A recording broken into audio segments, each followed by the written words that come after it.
Jeff, it's Thanksgiving week. Everybody's talking football. I want to talk wiffle ball. All right. We got Kenny Mayne on, who's done about everything in the world you can think of, from SportsCenter to movies to everything else. But he's now got a new film called Kenny Mayne's Wiffle Ball. Kenny, thanks for giving us time, man. It's really just a long video, but it's so much cooler to call it a film, a movie or a film. I did get a film permit, so I guess it is a film. And nobody uses film anymore anyway, do they? Aren't they all using some digital thing at this point? Yeah, right. It's on like a card someplace or it's up in the It's like cloud. this big. And Yeah. and then it's funny because that subject is a key subject in this film. Um, I'm trying to prove something that happened in 1989, and the only evidence I have is this, what's called a beta, broadcast beta SP, I believe is the type of tape it is. And this is after 3/4 inch, which came after film, back when they did use film in local news. And the struggle to get the truth out is partly conditional on what the hell's on the tape. We can't see it because it's just a tape right now. I have this theory that I beat Ken Griffey throwing wiffle balls, but I can't prove it until we can find a guy with the machinery to let me show anyone the tape.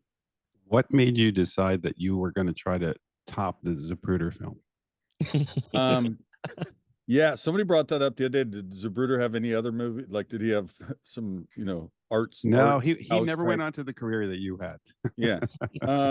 Well, it's funny. This goes way, way back. So I started in local TV in Seattle. I was just sort of a gopher. They call it a production assistant these days. Took me forever. I probably went the wrong route, like looking back. Most people, if they want to be on TV, they go to Walla Walla, Washington or Bend, Oregon or wherever the hell, right? Tri-City, somewhere. And then they move up to Spokane. And if they get lucky, I just went straight to Seattle, but I wasn't on TV. I was in the background at this little station, and I ended up being a writer. And anyway, eventually I finally get on TV. Then I end up doing sports, which wasn't even by choice. And one day I'm like, what if we could get Griffey and Harold Reynolds to show up for a feature story, kind of like the ones I would later do at ESPN, but not as good.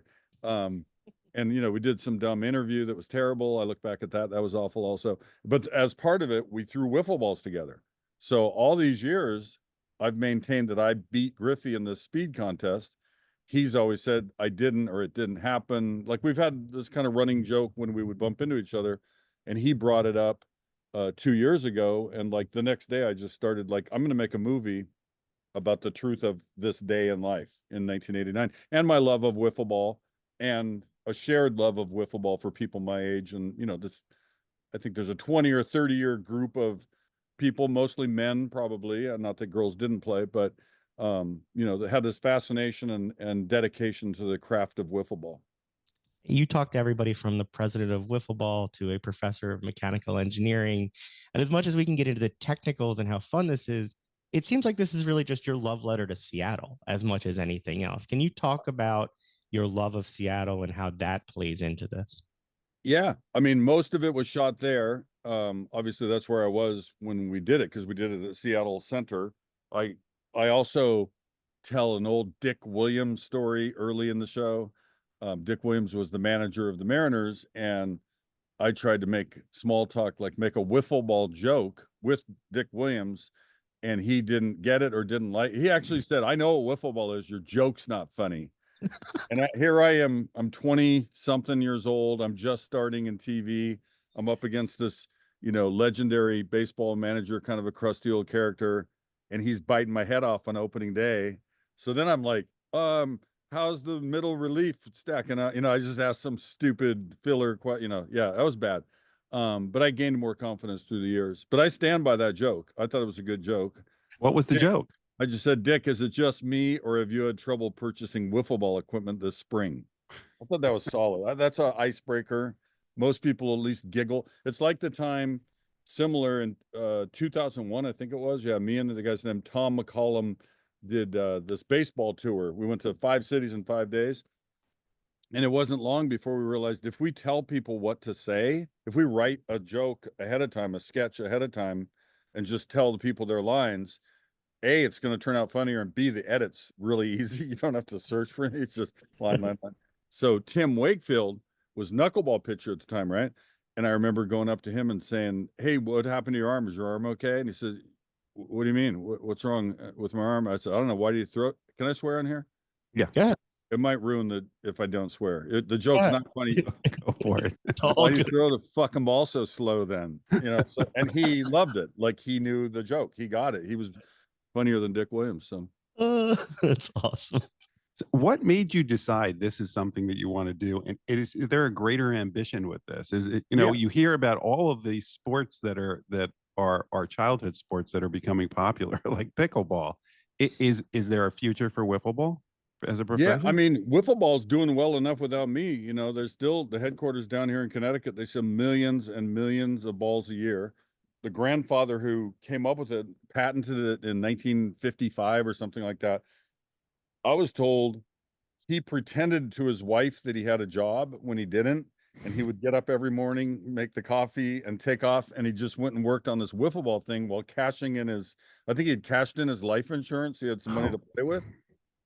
He made he bet on himself. That's my kind of guy. He's like, yeah, I believe in this thing. And it turned out he was right. And the family's still running it, 60 years later, 70 years later, whatever the hell it is. But yeah, I wanted to make this as sort of a proving grounds to say I could make the next one and the next one. And hopefully this is received well enough, both by people watching it and anybody that wants to back the next one. Jason Job's my good friend out in Seattle. He's been with Monday Night Football for 25 years. Good friend. We golf together. He's always coaching me up on that. And he just said one day, like, why don't you just pick something stupid that you think is funny, quit worrying about pre-selling it and having Zoom meetings, just go do it, So I put my own, not that it was that expensive, but it was still something, you have to pay for this and pay for that and editing and music and clearances. And that part of it, I did not enjoy the bureaucracy of it, but I'm glad I learned what I learned for having done it, I guess. To me, I'm a wiffle ball purist, which means that you have to use the yellow bat. Oh, 100%. When my friend Mark Sansevier broke Babe Ruth's home run record in one summer, but we discounted like 30 or 40 of his homers after the fact, because when my sister wasn't there to take us to Value Mart to buy the yellow bat and the correct ball, somebody'd bring over one of those stupid red fat bats, Yeah, you can't play with that. Oh, well, he'd hit That's 70 cheating. homers in it. Yeah. But we had to play and we just didn't have the yellow bat. It had broken or been lost or something. The Bam Bam bat. Yeah, we wanted to play no matter what the hell bat we were using. It's just that those don't count on his historical record. I mean, my sister, we'd make her sing the national anthem. We'd light off fireworks. We'd line the field with either flour or sugar. We were very dedicated. And this is like age 8, probably through 20. We things as we got to college when we didn't play as often, we still, hey, let's play wiffle ball again. But the great years, the glory years were, I'd say 6th grade through 11th grade or 12th, somewhere in that neighborhood. But wait, Jason, before you ask a question here, you lined the fields with flour or sugar. How much flour or sugar did you have in your house? You know what? Flour was cheaper back then. I mean, we weren't rich. My dad worked at the airport, right? He worked at SeaTac Airport, like 9 Imagine miles. the family shopping list. My mom didn't notice. She didn't keep a great inventory on flour all the time. I gotta ask you, you go back, your career is so varied. You never really wanted to be a sportscaster. You wanted to be more of a documentarian, a serious newsman. True. But then all of a sudden you're playing football, you come across Warren Moon and Randall Cunningham. I mean, he's a guy, Randall Cunningham's name I throw on the back of my jersey. He's got a nickname for you as the gunslinger. Talk to us about the crazy career path of your football career. Yeah, I mean, it's funny. That's the one thing. And what's the Springsteen song? Glory Days.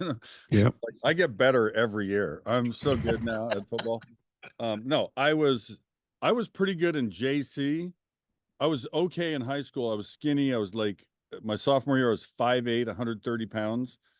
And I remember the varsity quarterback walking up to me first day of practice, and he's like, "You're turning out?" He gave me one of those. And if I didn't have a little bit of confidence, a lot of guys were, "Oh, he's right, I should quit." So I stayed with it. I got bigger and stronger, and JC was pretty good. UNLV, there's a chance I could have been, but I didn't. It didn't work out as well as I wanted. I also wrecked my ankle my junior year, so that wasn't helpful to have a fractured dislocation middle of your junior year. But I came back and I played my senior year. Sam King, good friend, the kid who played ahead of me, he led the nation in passing yards. You can look it up. 1981. We beat BYU at BYU. Sam threw for like 500 yards, like an insane game. Jim McMahon was hurt, so in came a guy named Steve Young. That's who we played against that day. God. And on our roster behind us was Randall Cunningham. He only really played. I had to look it up today because I was confused. Like, did he redshirt that year? And he said, no, he really only played 3 years. Like the first year he didn't. He just practiced and was there. And then he, started playing the sophomore year. I think he kind of split time with Janae Wallace and Steve White, if my memory is correct. And then he took over, led the nation in punting and throwing, and he did everything, right? He should be in the Hall of Fame. And it was pretty wild, though. When I heard this guy, Randall Cunningham's coming, I knew about his brother, Sam Cunningham, because I'm so old. I remember the 1968, I think it was, Rose Bowl. Didn't he have 4 touchdowns? Sam the Bam Cunningham. And I was like, oh my God. Steeler. Some guys related in New England too. Some guys related to Sam Cunningham's coming here, And then Randall was Randall, just like, he's like 6'4", 6'5", skinny, cocky, funny, could throw the ball a mile. Sometimes we just run up and try to throw as far as we could just because, you're stupid. I was in the low 70s back in those days. Randall was like 80. Like my ball was descending as his was still climbing. It was just phenomenal what he could do. And man, he had some good time. They should have won a championship at Philly. If he had like Billick in his ear, who he had in Minnesota, and had that kind of offense happening. And Buddy Ryan didn't really pay attention to offense. He's just like I'm told, and I think this is true. They just had a play called RC Special, and it was sort of like when you play flag football. When you play flag football and people won't come back to a huddle, they just wave you off, and you're like, I have no idea what you're going to run. Like I don't know what you're doing. I like to have a plan. At least I know one guy's deep, one guy's crossing, or whatever. So they had RC Special, hike it to Randall, and God knows what happens next. Let Randall be Randall was a thing at that time. Yeah. Well, it's funny. He ties in another way. The job where I made this movie from, the Seattle TV sports job, I quit that job on kind of short notice. It's a long story, but they didn't capitulate. And so I quit. And so now I quit. I'm like, wow, that felt good. That minute where I stood up to the man, now I have no job. I have maybe $3,000 to my name. Next thing I did was assemble garbage cans. Then I sold prepaid legal insurance. Then I worked for MCI and long distance sales, all the while trying to get to ESPN, right? Kind of a harebrained scheme I had going on there. In the middle of all that, I'm like, well, shit, I know Randall Cunningham. I'm going to impress ESPN by going to Philly, doing a cool story with Randall Cunningham, giving it to ESPN to run, and also impress them with my awesomeness, right?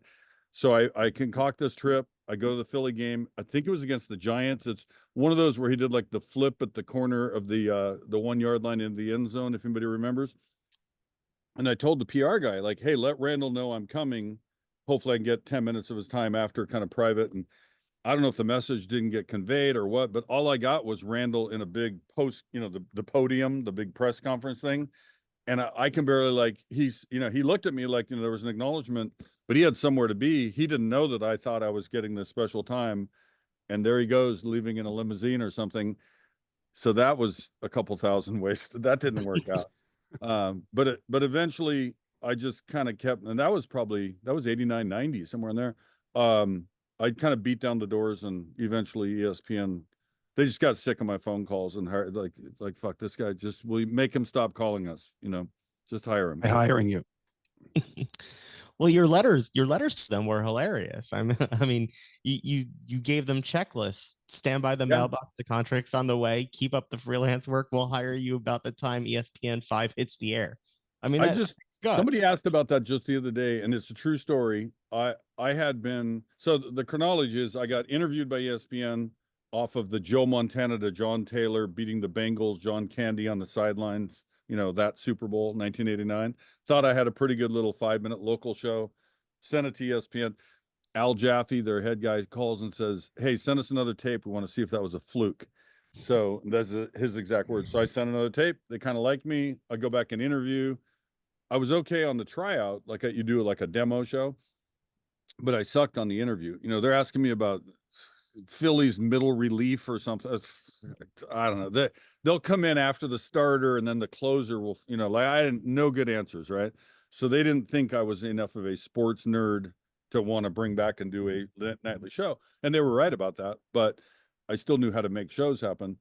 And then I quit that job. Don't ask why. And then I go through the blue period of garbage can assembly and prepaid legal insurance and MCI long distance sales while freelancing, principally for ESPN, sometimes for Prime, NBA entertainment. I would make up work. I just kept in the business, but I was definitely on the fringe because I could go a month or two doing absolutely nothing but, hey, go interview Gary Payton for We Want One Soundbite. I was doing that kind of stuff.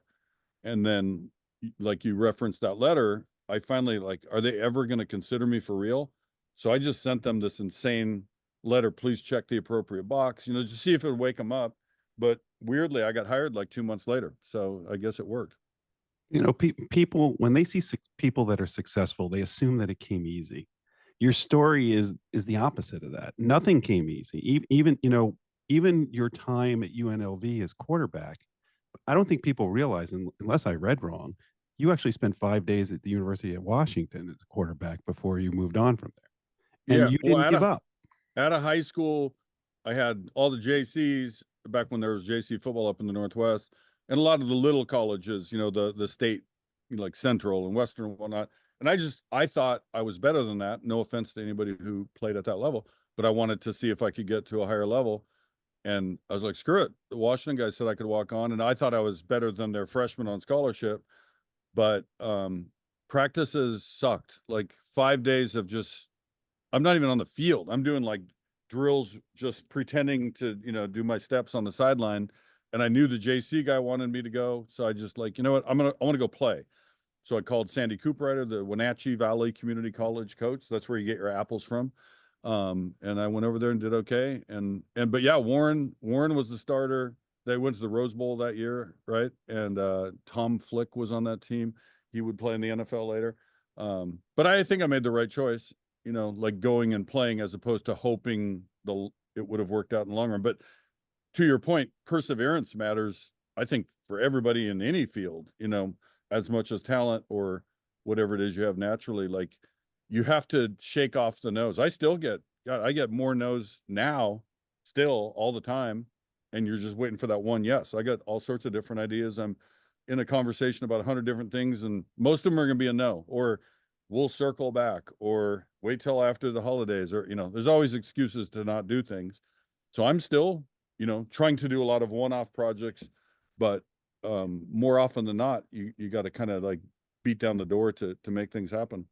But it seems like one of your passions, even though you were only with the University of Washington for a short time, is the University of Washington, to the point that one of your other projects is Maine Image and Likeness, which last year followed the University of Washington team.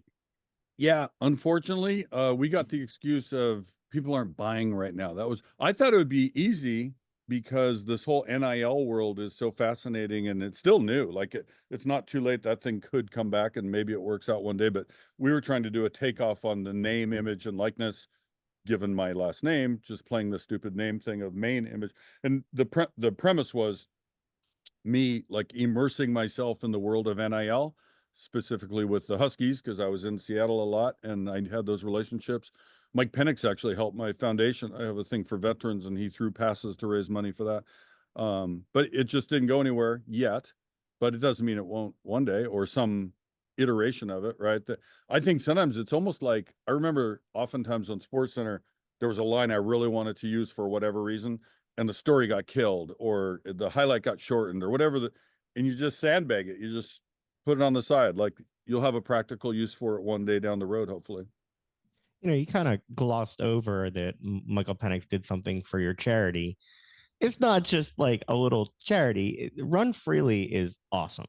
I think it's the coolest thing. So it comes out of your own injury, right? With your ankle, that this is a brace that you wore. But talk to us how this has turned into everything from Michael Penix participating to Joe Montana throwing passes to people at the Super Bowl for money to raise money for it. Yeah, no, it's all legal too. And I always make clear early, I'm not a part of, this is a nonprofit. I'm not a for-profit. So I wrecked my ankle, I referred to earlier, last play of the game at Oregon, my junior year. I think it was like game 6, maybe something like that. We were getting beat. I'm in there at the end. some guy stuck his helmet on my ankle to commemorate the end of the game. And I'm lying on the field. I don't know if people realize this, but in the old days, at least, whoever filmed the game, this was film, they'd always kind of like pan left to right to end the game and then end on the scoreboard. And that was like the closing scene of any game film, right? And in His the name was corner, Zapruder. you see, yeah, you see me like, writhing in pain on the ground. It's funnier now, but it wasn't great then. And they didn't think I'd play again. Like, it was pretty significant injury, tore all the ligaments, broke the bone. But I came back and played again my senior year in '81 for whatever that was worth. But every year, every decade, it just got worse and worse and worse. Long story short, by the time I got in my 50s, it was really bad. Like, I literally went to 1 week in Seattle. I went to the fusion guy, the replacement guy, and the amputation guy. And I was dead serious about all three were in play. And the amputation guys, to their credit, said that you're too young for that. You're making a rash decision. You got to find a way to get out of the pain, wake your ankle up, go to a better chiropractor or a therapist or somebody that can kind of like get your leg back to life, which I did. A guy named Nino Pribic, if you have chiropractic needs in the Kirkland, Washington area. And then I found this guy with a device, but then I found a better device in Gig Harbor, Washington, a few years later. And it just changed my life in one day. I play golf all the time now. I'm doing it today. I can run sprints in my driveway. Zero pain. Basically what the device does is it takes the pressure off your joint. So it doesn't fix anything, but it just lets your ankle go along for the ride, sort of. It's just an amazing piece of equipment. They don't like to call it a brace. They're offended. They like to call it a device, because you can get a brace at Costco. No offense to Costco. They're doing great work there. You can get film there too. Yeah. So Gretchen and I, my wife, we're like, let's do something good with this. We just got this amazing blessing. I was crying for like the first 2 hours, and we just the next day started the paperwork. It's a process. You have to, go through all the legalities of starting a 501. It's called 501c3. And we just started having really little events here and there. Mike Penix threw $1,000 touchdown passes. We scholarshiped in some kids to make sure it's a little bit of equality on the event. And then we did the same thing. Joe Montana threw passes at Bobby Flay's restaurant at the Super Bowl. That was all by itself an event, right? So the people who are going to do these events, and we're trying to line up others similar, they catch a ball, they can say forever, I caught a ball from Joe Montana. I got the ball. He signed it. I got a picture. I got a video, so it's like a really unique experience. And it's not, a 3-hour gala, and it's not a 7.5-hour scramble. It's not, it's just simple. It's in and out. And in a short amount of time, we raised enough money to get the next veteran off to the races. And we just helped. If you look at my Twitter, or what's the other one? Blue Sky, Blue something, Threads, Instagram. I put the videos up every time we get a new veteran who's now succeeded, and he's off, or he or she is off moving pain-free. Like, we like to celebrate it and get other people to hear about it, and maybe hit the donate button. You're somebody, last one for me. I could ask questions all day, but we know you got other stuff to do. Actually, I don't. No, what not time is it? It's 10:30 Eastern. Is this live tape? What are we doing here? It's taped, but don't worry, we'll just cut out the part where it's taped, so it's all good. Okay, good. You're somebody who has gone from being a garbage man to raising money for military members to, I enjoyed your wider world of sports, your volcano boarding, and talk to us just about your journey. Could you ever have imagined all of the crazy things that you would do along this ride? It's funny because when you list them, it does sound like I just had a green light to do whatever the hell I wanted. And when we look back at it, me and my, compatriots, my producer friends, we're always like, yeah, and they wouldn't let us do, we're always mad about the one we didn't get to do. Or I got Joe Namath, I'm sorry, Joe Namath on the 100th anniversary of the forward pass. We did a story about that. There, didn't used to have passing in football. And then one day they said, let's have passing. And we were noting the 100th anniversary. And Joe's line was, I'd like to kiss the guy who invented the forward pass. Oh, good Lord. I cleared it with Susie, Philadelphia native. And she was like, no, that's funny. And some time had passed since there was a bad incident on the sideline, but he was good with it. She was good with it.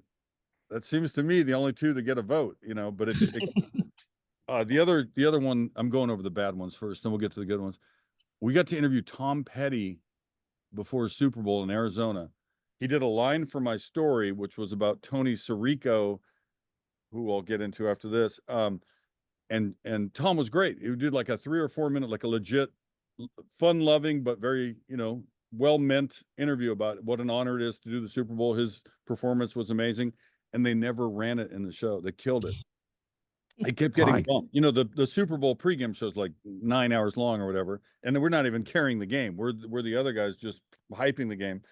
And so, hour 1, hour 2, I was like, hey, I'm still here. I'm kind of like, are we gonna do the petty thing? And I just kept getting waved off. And by now they're like breaking chalk and drawing up plays and acting like it's, and they never ran it. I said, how did you not run Tom Petty? That's like, name the greatest 5 American rock acts ever or whatever. You know what I mean? Like, he's in there, right?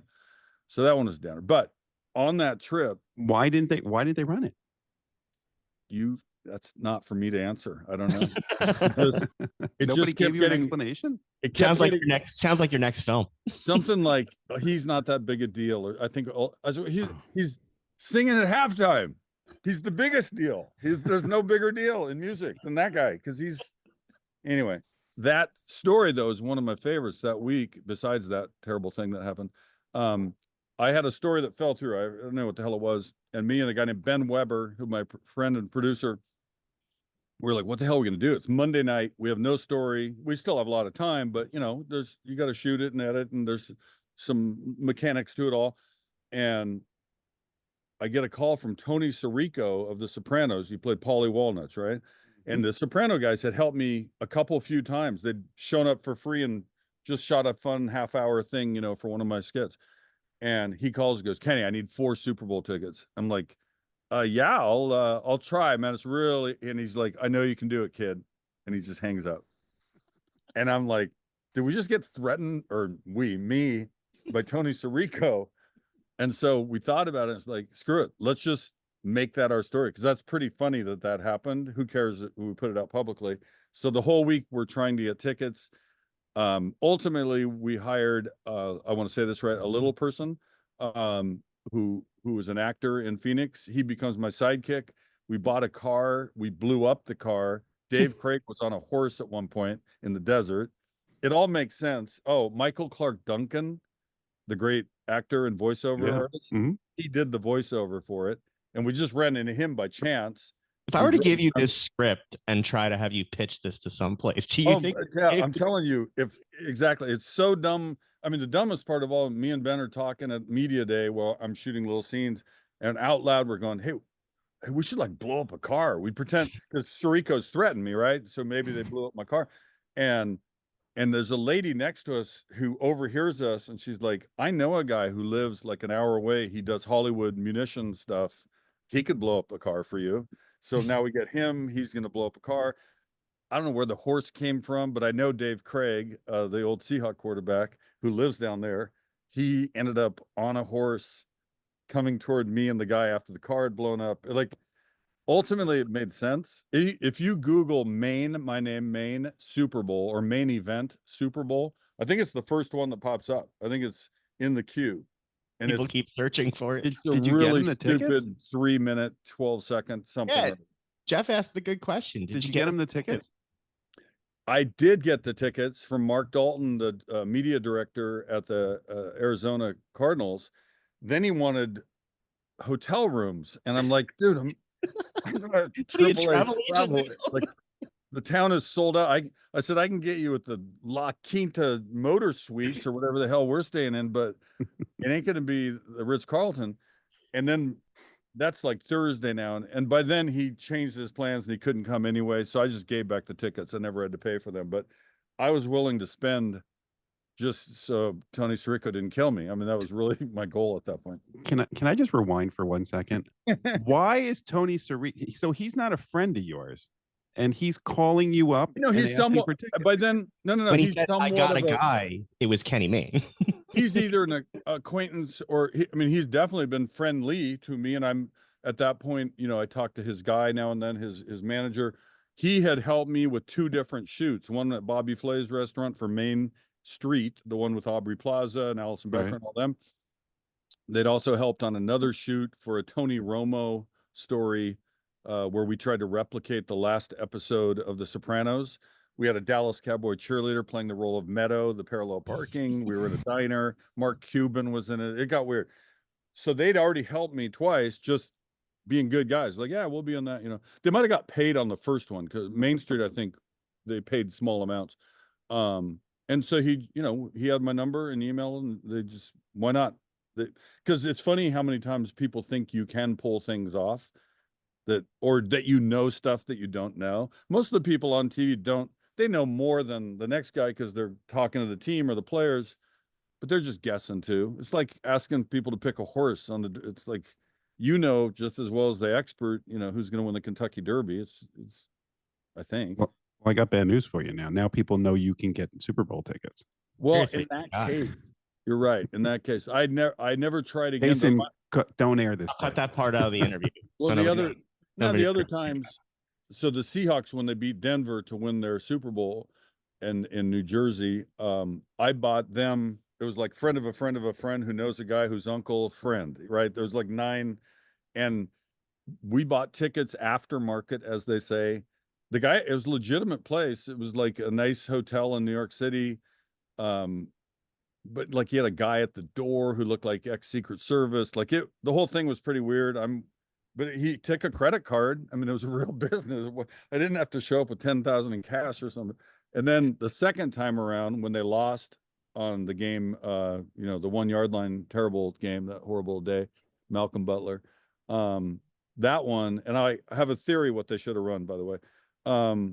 That one I got through the Seahawks. Anything but the play they ran. I just got on their list and I got to buy them for face value. So that was a better deal. But no, it was 2nd and 1. We had a timeout to go. They ran the slant to the right, Jermaine Kearse and Ricardo Laquette. And you had Browner jamming the play. And you had Malcolm Butler outside swirling around and picking it off, right? All that happened. 2nd down. What they should have done is faked it to Marshawn, left side, rolled left short side. You got Doug Baldwin doing something over there, or Russell runs it in, or he throws it away, or he gets tackled. Like nothing bad would happen out of that play. Whether he threw it touchdown, incomplete, ran out of bounds. There were lots of options, just not the one. Timeout. Now it's 3rd down. You're still at the 1 or the 2 or whatever. You still got 2 more plays. But instead, yeah, we did that. not the way that you would have hoped for it. Look, Kenny, we want people to be able to keep seeing the stuff you make. How can people see Kenny Mayne's Wiffle Ball? We're going to start a GoFundMe right now. The 3 of us. No, we'll put it out on our social media. Fubo Sports. So right now, I think they're putting it out one more time for free for anybody and everybody through the way they disseminate on Roku or on Fubo, or I think aren't they also? I should know this, right? Yeah, Amazon Freebie. Yeah, there it is. See, I wanted to make sure I had it just in case. Yeah, the very best way. We're really promoting right now for those who are Fubo subscribers, because then, just like last night or 2 nights ago, Gretchen and I click on Netflix on, hey, that movie looks good. Let's click on. So it's just on demand on Fubo Sports. And we're going to hard press this thing for another month, and hopefully we get lots of people liking it and clicking on it, and that will incent somebody to say, hey, make us another one. If you want to see Kenny Mayne explain how he beat Ken Griffey at Wiffle Ball and all the other fun stuff, you should check it out. Kenny, this was awesome. Thanks so much, man. We appreciate the time. Thank you. Happy Thanksgiving.